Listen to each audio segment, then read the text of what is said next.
Reddy, Ramulu, D K Shivakumar, Satish Jarkiholi ಎಲ್ಲಿಂದ ಎಲ್ಲಿ for your kind information, Satish Jarkiholi ಮತ್ತು ಶ್ರೀರಾಮುಲು ಒಂದೇ ಸಮುದಾಯಕ್ಕೆ ಸೇರಿದವರು. ನಾಯಕ ಸಮುದಾಯ ವಾಲ್ಮೀಕಿ ಸಮುದಾಯ ಅಂದರೆ ವಾಲ್ಮೀಕಿ ಬೇಡ ಸಮುದಾಯ. ಅವರ ಆ ಕಸುಬು ಬೇಟೆಯಾಡೋದು. ಈಗ ಸತೀಶ್ ಜಾರಕಿಹೊಳಿ ವಿರುದ್ಧ ಶ್ರೀರಾಮುಲು ಅಸ್ತ್ರವನ್ನು ಮಾಡಿದ್ದಾರೆ ಡಿ ಕೆ ಶಿವಕುಮಾರ್ ಅಂತ ಒಂದು ಆರೋಪ ಕೇಳಿ ಬಂತು. ಯಾರು ಹೇಳಿದ್ದು? ಜನಾರ್ದನ್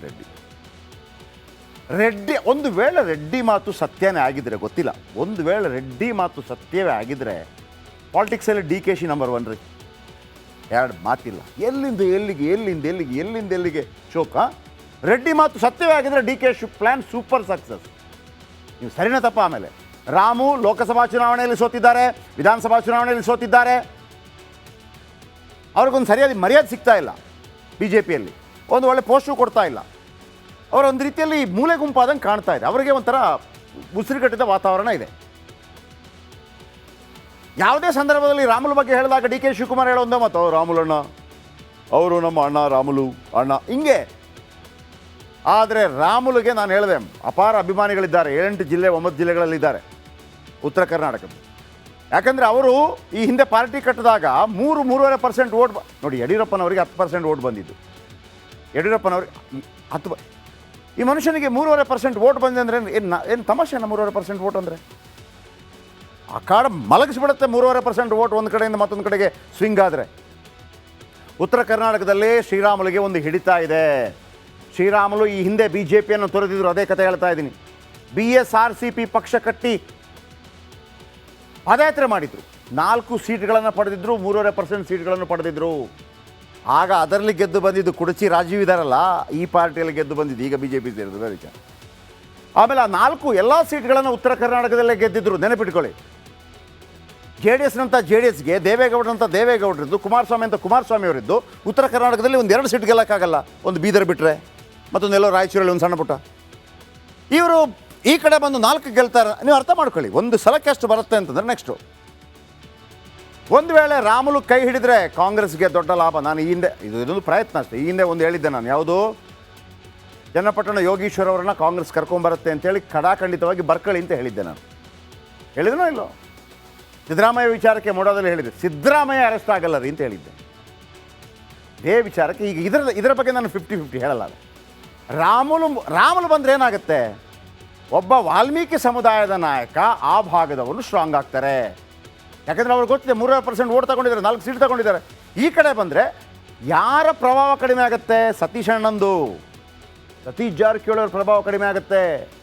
ರಾಮುಲು ಮೂಲಕ ಸತೀಶ್ ಅವರನ್ನು ಹಣಿಬಹುದು ಅಂತ ಲೆಕ್ಕಾಚಾರ. ಬಹುಶಃ ಈ ಸ್ಟೋರಿ ನೋಡಿದ ನಂತರ ಡಿ ಕೆ ಶಿವಕುಮಾರ್ಗೆ ಅನಿಸ್ಬೋದೇನು, ಹೀಗೆ ಮಾಡಿದ್ರೆ ಭಾಳ ಚೆನ್ನಾಗಿದೆ ಅಂತೇಳಿ. ಆದರೆ ಶ್ರೀರಾಮುಲು ಕಾಂಗ್ರೆಸ್ ಸೇರೋದೇ ಡೌಟ್ ಅಂತ ಹೇಳ್ತಾ ಇದ್ದಾರೆ. ಆದರೆ ಪಾಲಿಟಿಕ್ಸಲ್ಲಿ ಯಾವತ್ತೂ ಕೂಡ 2+2 4 ಆಗಲ್ಲ. ಸಮ್ಟೈಮ್ಸ್ 2+2 22 ಕೂಡ ಆಗತ್ತೆ, ನೆನಪಿಟ್ಕೊಳ್ಳಿ. ರೆಡ್ಡಿ, ರಾಮುಲು, ಡಿ ಕೆ ಶಿವಕುಮಾರ್, ಸತೀಶ್ ಜಾರಕಿಹೊಳಿ ಎಲ್ಲಿಂದ ಎಲ್ಲಿ for your kind information, Satish Jarkiholi ಮತ್ತು ಶ್ರೀರಾಮುಲು ಒಂದೇ ಸಮುದಾಯಕ್ಕೆ ಸೇರಿದವರು. ನಾಯಕ ಸಮುದಾಯ ವಾಲ್ಮೀಕಿ ಸಮುದಾಯ ಅಂದರೆ ವಾಲ್ಮೀಕಿ ಬೇಡ ಸಮುದಾಯ. ಅವರ ಆ ಕಸುಬು ಬೇಟೆಯಾಡೋದು. ಈಗ ಸತೀಶ್ ಜಾರಕಿಹೊಳಿ ವಿರುದ್ಧ ಶ್ರೀರಾಮುಲು ಅಸ್ತ್ರವನ್ನು ಮಾಡಿದ್ದಾರೆ ಡಿ ಕೆ ಶಿವಕುಮಾರ್ ಅಂತ ಒಂದು ಆರೋಪ ಕೇಳಿ ಬಂತು. ಯಾರು ಹೇಳಿದ್ದು? ಜನಾರ್ದನ್ ರೆಡ್ಡಿ. ಒಂದು ವೇಳೆ ರೆಡ್ಡಿ ಮಾತು ಸತ್ಯನೇ ಆಗಿದ್ರೆ ಗೊತ್ತಿಲ್ಲ, ಒಂದು ವೇಳೆ ರೆಡ್ಡಿ ಮಾತು ಸತ್ಯವೇ ಆಗಿದ್ರೆ ಪಾಲಿಟಿಕ್ಸಲ್ಲಿ ಡಿ ಕೆ ಶಿ ನಂಬರ್ 1 ರೀ, ಎರಡು ಮಾತಿಲ್ಲ. ಎಲ್ಲಿಂದ ಎಲ್ಲಿಗೆ ಶೋಕ. ರೆಡ್ಡಿ ಮಾತು ಸತ್ಯವೇ ಆಗಿದ್ರೆ D K she plan super success. ನೀವು ಸರಿನಾ ತಪ್ಪ? ಆಮೇಲೆ ರಾಮು ಲೋಕಸಭಾ ಚುನಾವಣೆಯಲ್ಲಿ ಸೋತಿದ್ದಾರೆ, ವಿಧಾನಸಭಾ ಚುನಾವಣೆಯಲ್ಲಿ ಸೋತಿದ್ದಾರೆ. ಅವ್ರಿಗೊಂದು ಸರಿಯಾದ ಮರ್ಯಾದೆ ಸಿಗ್ತಾ ಇಲ್ಲ. ಬಿ ಜೆ ಪಿಯಲ್ಲಿ ಒಂದು ಒಳ್ಳೆ ಪೋಸ್ಟು ಕೊಡ್ತಾ ಇಲ್ಲ. ಅವರ ಒಂದು ರೀತಿಯಲ್ಲಿ ಮೂಲೆ ಗುಂಪಾದಂಗೆ ಕಾಣ್ತಾ ಇದೆ. ಅವರಿಗೆ ಒಂಥರ ಉಸಿರುಗಟ್ಟಿದ ವಾತಾವರಣ ಇದೆ. ಯಾವುದೇ ಸಂದರ್ಭದಲ್ಲಿ ರಾಮುಲು ಬಗ್ಗೆ ಹೇಳಿದಾಗ ಡಿ ಕೆ ಶಿವಕುಮಾರ್ ಹೇಳೋ ಒಂದೇ ಮಾತು, ರಾಮುಲಣ್ಣ ಅವರು ನಮ್ಮ ಅಣ್ಣ, ರಾಮುಲು ಅಣ್ಣ ಹಿಂಗೆ.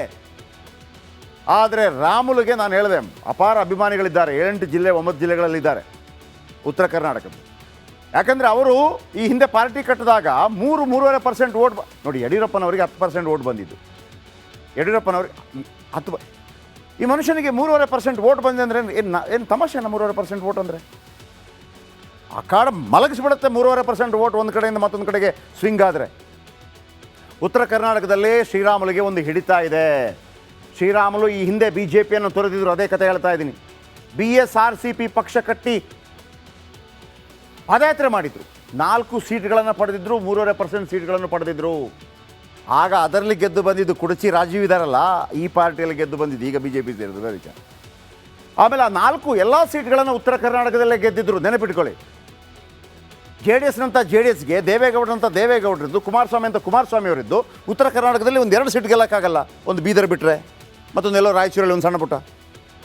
ಇವರು ಈ ಕಡೆ ಬಂದು 4 ಗೆಲ್ತಾರೆ. ನೀವು ಅರ್ಥ ಮಾಡ್ಕೊಳ್ಳಿ, ಒಂದು ಸಲಕ್ಕೆ ಎಷ್ಟು ಬರುತ್ತೆ ಅಂತಂದರೆ ನೆಕ್ಸ್ಟು ಒಂದು ವೇಳೆ ರಾಮುಲು ಕೈ ಹಿಡಿದ್ರೆ ಕಾಂಗ್ರೆಸ್ಗೆ ದೊಡ್ಡ ಲಾಭ. ನಾನು ಈ ಹಿಂದೆ ಇದೊಂದು ಪ್ರಯತ್ನ ಅಷ್ಟೇ. ಈ ಹಿಂದೆ ಒಂದು ಹೇಳಿದ್ದೆ ನಾನು, ಯಾವುದು, ಚನ್ನಪಟ್ಟಣ ಯೋಗೀಶ್ವರ್ ಅವರನ್ನ ಕಾಂಗ್ರೆಸ್ ಕರ್ಕೊಂಬರುತ್ತೆ ಅಂತೇಳಿ ಖಡಾಖಂಡಿತವಾಗಿ ಬರ್ಕೊಳ್ಳಿ ಅಂತ ಹೇಳಿದ್ದೆ ನಾನು. ಹೇಳಿದ್ನೋ ಇಲ್ಲೋ? ಸಿದ್ದರಾಮಯ್ಯ ವಿಚಾರಕ್ಕೆ ಮೊಡದಲ್ಲಿ ಹೇಳಿದೆ, ಸಿದ್ದರಾಮಯ್ಯ ಅರೆಸ್ಟ್ ಆಗಲ್ಲ ರೀ ಅಂತ ಹೇಳಿದ್ದೆ. ಇದೇ ವಿಚಾರಕ್ಕೆ ಈಗ ಇದರ ಬಗ್ಗೆ ನಾನು 50-50 ಹೇಳಲ್ಲ. ರಾಮುಲು ಬಂದರೆ ಏನಾಗುತ್ತೆ? ಒಬ್ಬ ವಾಲ್ಮೀಕಿ ಸಮುದಾಯದ ನಾಯಕ ಆ ಭಾಗದವರು ಸ್ಟ್ರಾಂಗ್ ಆಗ್ತಾರೆ. ಯಾಕಂದರೆ ಅವ್ರಿಗೆ ಗೊತ್ತಿದೆ 3% ಓಟ್ ತಗೊಂಡಿದ್ದಾರೆ, 4 ಸೀಟ್ ತಗೊಂಡಿದ್ದಾರೆ. ಈ ಕಡೆ ಬಂದರೆ ಯಾರ ಪ್ರಭಾವ ಕಡಿಮೆ ಆಗುತ್ತೆ? ಸತೀಶ್ ಅಣ್ಣಂದು, ಸತೀಶ್ ಜಾರಕಿಹೊಳಿ ಅವ್ರ ಪ್ರಭಾವ ಕಡಿಮೆ ಆಗುತ್ತೆ. ರಾಮುಲು ಮೂಲಕ ಸತೀಶ್ ಅವರನ್ನು ಹಣಿಬಹುದು ಅಂತ ಲೆಕ್ಕಾಚಾರ. ಬಹುಶಃ ಈ ಸ್ಟೋರಿ ನೋಡಿದ ನಂತರ DK ಶಿವಕುಮಾರ್ಗೆ ಅನಿಸ್ಬೋದೇನು, ಹೀಗೆ ಮಾಡಿದ್ರೆ ಭಾಳ ಚೆನ್ನಾಗಿದೆ ಅಂತೇಳಿ. ಆದರೆ ಶ್ರೀರಾಮುಲು ಕಾಂಗ್ರೆಸ್ ಸೇರೋದೇ ಡೌಟ್ ಅಂತ ಹೇಳ್ತಾ ಇದ್ದಾರೆ. ಆದರೆ ಪಾಲಿಟಿಕ್ಸಲ್ಲಿ ಯಾವತ್ತೂ ಕೂಡ 2+2 4 ಆಗಲ್ಲ. ಸಮ್ಟೈಮ್ಸ್ 2+2 22 ಕೂಡ ಆಗತ್ತೆ, ನೆನಪಿಟ್ಕೊಳ್ಳಿ. ರೆಡ್ಡಿ, ರಾಮುಲು, DK ಶಿವಕುಮಾರ್, ಸತೀಶ್ ಜಾರಕಿಹೊಳಿ ಎಲ್ಲಿಂದ ಎಲ್ಲಿ for your kind information, Satish Jarkiholi ಮತ್ತು ಶ್ರೀರಾಮುಲು ಒಂದೇ ಸಮುದಾಯಕ್ಕೆ ಸೇರಿದವರು. ನಾಯಕ ಸಮುದಾಯ, ವಾಲ್ಮೀಕಿ ಸಮುದಾಯ. ಅಂದರೆ ವಾಲ್ಮೀಕಿ ಬೇಡ ಸಮುದಾಯ. ಅವರ ಆ ಕಸುಬು ಬೇಟೆಯಾಡೋದು. ಈಗ ಸತೀಶ್ ಜಾರಕಿಹೊಳಿ ವಿರುದ್ಧ ಶ್ರೀರಾಮುಲು ಅಸ್ತ್ರವನ್ನು ಮಾಡಿದ್ದಾರೆ DK ಶಿವಕುಮಾರ್ ಅಂತ ಒಂದು ಆರೋಪ ಕೇಳಿ ಬಂತು. ಯಾರು ಹೇಳಿದ್ದು? ಜನಾರ್ದನ್ ರೆಡ್ಡಿ. ಒಂದು ವೇಳೆ ರೆಡ್ಡಿ ಮಾತು ಸತ್ಯನೇ ಆಗಿದ್ದರೆ ಗೊತ್ತಿಲ್ಲ, ಒಂದು ವೇಳೆ ರೆಡ್ಡಿ ಮಾತು ಸತ್ಯವೇ ಆಗಿದ್ದರೆ ಪಾಲಿಟಿಕ್ಸಲ್ಲಿ DKಶಿ ನಂಬರ್ 1 ರೀ, ಎರಡು ಮಾತಿಲ್ಲ. ಎಲ್ಲಿಂದ ಎಲ್ಲಿಗೆ ಶೋಕ. ರೆಡ್ಡಿ ಮಾತು ಸತ್ಯವೇ ಆಗಿದ್ದರೆ DK ಪ್ಲ್ಯಾನ್ ಸೂಪರ್ ಸಕ್ಸಸ್. ನೀವು ಸರಿನಾ ತಪ್ಪ? ಆಮೇಲೆ ರಾಮು ಲೋಕಸಭಾ ಚುನಾವಣೆಯಲ್ಲಿ ಸೋತಿದ್ದಾರೆ, ವಿಧಾನಸಭಾ ಚುನಾವಣೆಯಲ್ಲಿ ಸೋತಿದ್ದಾರೆ. ಅವ್ರಿಗೊಂದು ಸರಿಯಾದ ಮರ್ಯಾದೆ ಸಿಗ್ತಾ ಇಲ್ಲ. BJPಯಲ್ಲಿ ಒಂದು ಒಳ್ಳೆ ಪೋಸ್ಟು ಕೊಡ್ತಾ ಇಲ್ಲ. ಅವರೊಂದು ರೀತಿಯಲ್ಲಿ ಮೂಲೆ ಗುಂಪಾದಂಗೆ ಕಾಣ್ತಾ ಇದೆ. ಅವರಿಗೆ ಒಂಥರ ಉಸಿರುಗಟ್ಟಿದ ವಾತಾವರಣ ಇದೆ. ಯಾವುದೇ ಸಂದರ್ಭದಲ್ಲಿ ರಾಮುಲು ಬಗ್ಗೆ ಹೇಳಿದಾಗ DK ಶಿವಕುಮಾರ್ ಹೇಳೋ ಒಂದೇ ಮಾತು, ರಾಮುಲಣ್ಣ ಅವರು ನಮ್ಮ ಅಣ್ಣ, ರಾಮುಲು ಅಣ್ಣ, ಹಿಂಗೆ. ಆದರೆ ರಾಮುಲುಗೆ ನಾನು ಹೇಳಿದೆ, ಅಪಾರ ಅಭಿಮಾನಿಗಳಿದ್ದಾರೆ. 8 ಜಿಲ್ಲೆ 9 ಜಿಲ್ಲೆಗಳಲ್ಲಿದ್ದಾರೆ ಉತ್ತರ ಕರ್ನಾಟಕದ. ಯಾಕಂದರೆ ಅವರು ಈ ಹಿಂದೆ ಪಾರ್ಟಿ ಕಟ್ಟಿದಾಗ 3-3.5% ಓಟ್ ನೋಡಿ, ಯಡಿಯೂರಪ್ಪನವರಿಗೆ 10% ಓಟ್ ಬಂದಿದ್ದು. ಯಡಿಯೂರಪ್ಪನವ್ರಿಗೆ 10 ಈ ಮನುಷ್ಯನಿಗೆ 3.5% ಓಟ್ ಬಂದಿದೆ ಅಂದರೆ ಏನು ತಮಾಷೆನ? 3.5% ಓಟ್ ಅಂದರೆ ಆ ಕಾಡ ಮಲಗಿಸ್ಬಿಡುತ್ತೆ. 3.5% ಓಟ್ ಒಂದು ಕಡೆಯಿಂದ ಮತ್ತೊಂದು ಕಡೆಗೆ ಸ್ವಿಂಗ್ ಆದರೆ. ಉತ್ತರ ಕರ್ನಾಟಕದಲ್ಲಿ ಶ್ರೀರಾಮುಲುಗೆ ಒಂದು ಹಿಡಿತಾ ಇದೆ. ಶ್ರೀರಾಮುಲು ಈ ಹಿಂದೆ BJPಯನ್ನು ತೊರೆದಿದ್ರು, ಅದೇ ಕತೆ ಹೇಳ್ತಾ ಇದ್ದೀನಿ. BSRCP ಪಕ್ಷ ಕಟ್ಟಿ ಪಾದಯಾತ್ರೆ ಮಾಡಿದರು. 4 ಸೀಟ್ಗಳನ್ನು ಪಡೆದಿದ್ದರು, 3.5% ಸೀಟ್ಗಳನ್ನು ಪಡೆದಿದ್ದರು. ಆಗ ಅದರಲ್ಲಿ ಗೆದ್ದು ಬಂದಿದ್ದು ಕುಡಚಿ ರಾಜೀವ್ ಇದ್ದಾರಲ್ಲ, ಈ ಪಾರ್ಟಿಯಲ್ಲಿ ಗೆದ್ದು ಬಂದಿದ್ದು, ಈಗ BJP ಸೇರಿದ್ರು, ಬೇರೆ ವಿಚಾರ. ಆಮೇಲೆ ಆ 4 ಎಲ್ಲ ಸೀಟ್ಗಳನ್ನು ಉತ್ತರ ಕರ್ನಾಟಕದಲ್ಲೇ ಗೆದ್ದಿದ್ರು, ನೆನಪಿಟ್ಕೊಳ್ಳಿ. JDSಗೆ ದೇವೇಗೌಡರಂಥ ದೇವೇಗೌಡರಿದ್ದು, ಕುಮಾರಸ್ವಾಮಿ ಅಂತ ಕುಮಾರಸ್ವಾಮಿ ಅವರಿದ್ದು. ಉತ್ತರ ಕರ್ನಾಟಕದಲ್ಲಿ ಒಂದು 2 ಸೀಟ್ ಗೆಲ್ಲಕ್ಕಾಗಲ್ಲ, ಒಂದು ಬೀದರ್ ಬಿಟ್ಟರೆ, ಮತ್ತೊಂದೆಲ್ಲೋ ರಾಯಚೂರಲ್ಲಿ ಒಂದು ಸಣ್ಣ ಪುಟ್ಟ. ಇವರು ಈ ಕಡೆ ಬಂದು 4 ಗೆಲ್ತಾರೆ. ನೀವು ಅರ್ಥ ಮಾಡ್ಕೊಳ್ಳಿ, ಒಂದು ಸಲಕ್ಕೆ ಎಷ್ಟು ಬರುತ್ತೆ ಅಂತಂದರೆ ನೆಕ್ಸ್ಟು ಒಂದು ವೇಳೆ ರಾಮುಲು ಕೈ ಹಿಡಿದ್ರೆ ಕಾಂಗ್ರೆಸ್ಗೆ ದೊಡ್ಡ ಲಾಭ. ನಾನು ಈ ಹಿಂದೆ ಇದೊಂದು ಪ್ರಯತ್ನ ಅಷ್ಟೇ. ಈ ಹಿಂದೆ ಒಂದು ಹೇಳಿದ್ದೆ ನಾನು, ಯಾವುದು, ಚನ್ನಪಟ್ಟಣ ಯೋಗೀಶ್ವರ್ ಅವರನ್ನ ಕಾಂಗ್ರೆಸ್ ಕರ್ಕೊಂಬರುತ್ತೆ ಅಂತೇಳಿ ಖಡಾಖಂಡಿತವಾಗಿ ಬರ್ಕೊಳ್ಳಿ ಅಂತ ಹೇಳಿದ್ದೆ ನಾನು. ಹೇಳಿದ್ನೋ ಇಲ್ಲೋ? ಸಿದ್ದರಾಮಯ್ಯ ವಿಚಾರಕ್ಕೆ ಮೊಡದಲ್ಲಿ ಹೇಳಿದೆ, ಸಿದ್ದರಾಮಯ್ಯ ಅರೆಸ್ಟ್ ಆಗಲ್ಲ ರೀ ಅಂತ ಹೇಳಿದ್ದೆ. ಇದೇ ವಿಚಾರಕ್ಕೆ ಈಗ ಇದರ ಬಗ್ಗೆ ನಾನು 50-50 ಹೇಳಲ್ಲ. ರಾಮುಲು ಬಂದರೆ ಏನಾಗುತ್ತೆ? ಒಬ್ಬ ವಾಲ್ಮೀಕಿ ಸಮುದಾಯದ ನಾಯಕ ಆ ಭಾಗದವನು ಸ್ಟ್ರಾಂಗ್ ಆಗ್ತಾರೆ. ಯಾಕಂದರೆ ಅವ್ರಿಗೆ ಗೊತ್ತಿದೆ 3% ಓಟ್ ತಗೊಂಡಿದ್ದಾರೆ, 4 ಸೀಟ್ ತಗೊಂಡಿದ್ದಾರೆ. ಈ ಕಡೆ ಬಂದರೆ ಯಾರ ಪ್ರಭಾವ ಕಡಿಮೆ ಆಗುತ್ತೆ? ಸತೀಶ್ ಅಣ್ಣಂದು, ಸತೀಶ್ ಜಾರಕಿಹೊಳಿ ಅವ್ರ ಪ್ರಭಾವ ಕಡಿಮೆ ಆಗುತ್ತೆ. ರಾಮುಲು ಮೂಲಕ ಸತೀಶ್ ಅವರನ್ನು ಹಣಿಬಹುದು ಅಂತ ಲೆಕ್ಕಾಚಾರ. ಬಹುಶಃ ಈ ಸ್ಟೋರಿ ನೋಡಿದ ನಂತರ ಡಿ ಕೆ ಶಿವಕುಮಾರ್ಗೆ ಅನಿಸ್ಬೋದೇನು, ಹಿಂಗೆ ಮಾಡಿದ್ರೆ ಭಾಳ ಚೆನ್ನಾಗಿದೆ ಅಂತೇಳಿ. ಆದರೆ ಶ್ರೀರಾಮುಲು ಕಾಂಗ್ರೆಸ್ ಸೇರೋದೇ ಡೌಟ್ ಅಂತ ಹೇಳ್ತಾ ಇದ್ದಾರೆ. ಆದರೆ ಪಾಲಿಟಿಕ್ಸಲ್ಲಿ ಯಾವತ್ತೂ ಕೂಡ 2+2 4 ಆಗಲ್ಲ. ಸಮ್ಟೈಮ್ಸ್ 2+2 22 ಕೂಡ ಆಗತ್ತೆ, ನೆನಪಿಟ್ಕೊಳ್ಳಿ.